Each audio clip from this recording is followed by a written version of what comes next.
तो second question कह रहा है if the bathroom door has a hinge at B1 and opens into the bedroom will it hit the wardrobe. क्या bathroom जो door है उसको जब खोलेंगे हम लोग तो वार्डरोब को हीट करेगा। Are there any change you would suggest. कह रहा है कि क्या इसमें कुछ आप बदलाव करना चाहते हैं, कुछ इसमें बदलने की कोशिश करना चाहेंगे आप।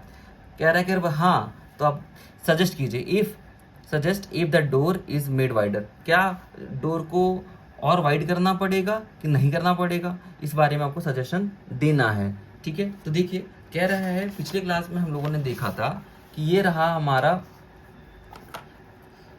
B1, ठीक है, और ये है B2। यहाँ पे बाथरूम का डोर लगा पड़ा है, B1 के ऊपर हिंज लगा है, तो हम यहाँ हिंज यहाँ फिक्स है, तो गेट को हम ऐसे खोलेंगे तो क्या ये वार्डरोब को हिट करेगा कि नहीं करेगा, क्या इसे टकराएगा कि नहीं टकराएगा, इस बारे में हमें बताना है।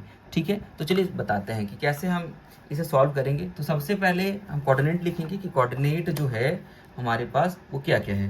तो B1 का जो कोऑर्डिनेट था वो कितना था, 0 से लेके -1.5। ठीक है, कहाँ तक था, तो ये देखिए B1 का जो कोऑर्डिनेट है वो मिड में है।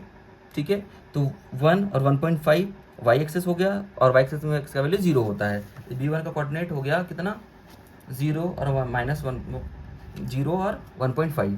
ठीक है, अब दूसरा आता है B2 के लिए। तो B2 का जो कोऑर्डिनेट है वो कितना हो जाएगा, तो B2 का कोऑर्डिनेट एक्स एक्स का वैल्यू 0 रहेगा, और फिर यहाँ पे 4, तो हो जाएगा 0 और 4, ये B2 का कोऑर्डिनेट हो गया।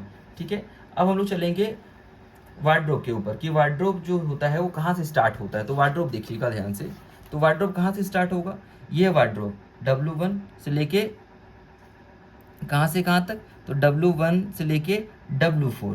ठीक है, उसके बाद कोऑर्डिनेट फिर लिखेंगे इसका, W1 का कोऑर्डिनेट, W4 का, W, ये हमारा वार्डरोब साला